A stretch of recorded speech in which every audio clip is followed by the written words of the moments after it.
Hello दोस्तों, मेरा नाम संजय है और मेरी उम्र 24 साल है। ये बात 3 साल पहले की है, जब मेरी सबसे छोटी मौसी मंजू, जिनकी पति यानी मेरे मौसा जी की मौत हो गई थी।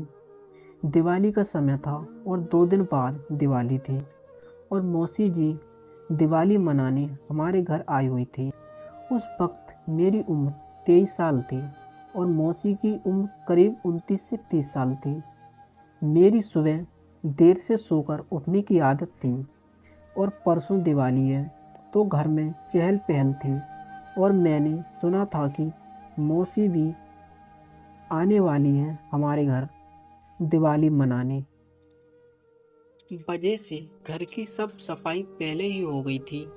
मैं रोज की तरह सुबह 10 बजे सोकर उठता हूँ, इसलिए मुझे मालूम नहीं हुआ कि सुबह 8 बजे मौसी घर जा चुकी थी। मैं घर के बीच वाले कमरे में सोता था, जो बहुत बड़ा है। मेरे घर के सब लोग वहीं आकर बैठते और बातें करते थे। अब मैं उसी कमरे में पलंग पर सो रहा था। अब सुबह के 11 बज चुके थे और मौसी मेरे पलंग पर बैठी थी और माँ नीचे जमीन पर बैठी थी। अब वो दोनों आपस में बात करने में व्यस्त थीं। तभी अचानक से मेरी नींद खुल गई। फिर मैंने देखा कि मेरी तरफ पीठ करके बैठी हैं और माँ से बात कर रही हैं।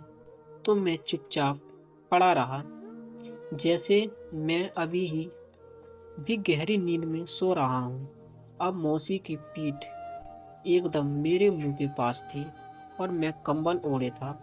मौसी विधवा थी और कम उम्र, उस पर उनका भरा हुआ प्लेटफॉर्म।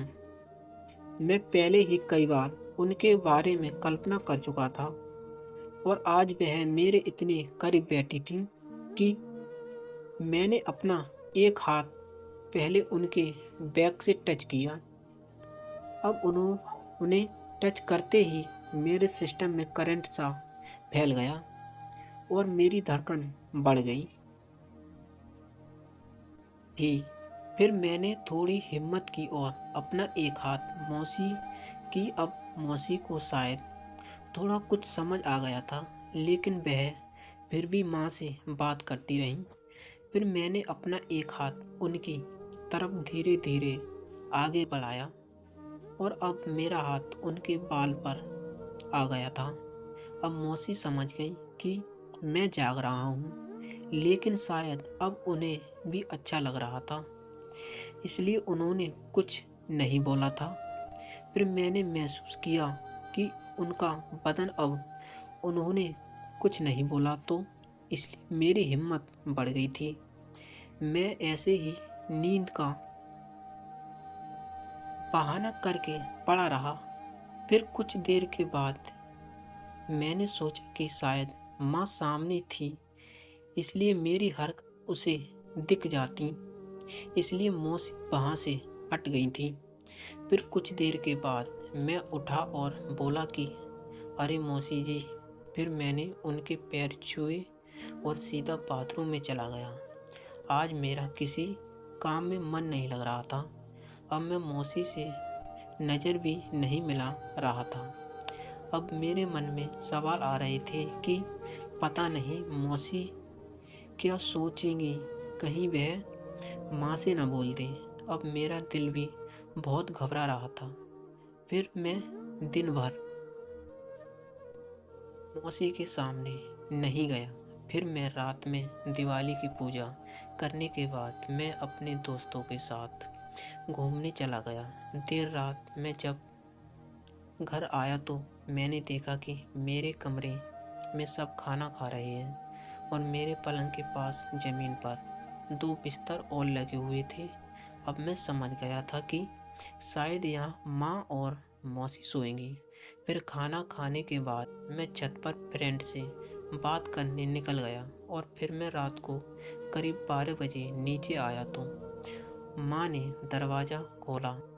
फिर मैं अंदर गया तो मैंने अंदर देखा कि मौसी मेरे पलंग के पास ही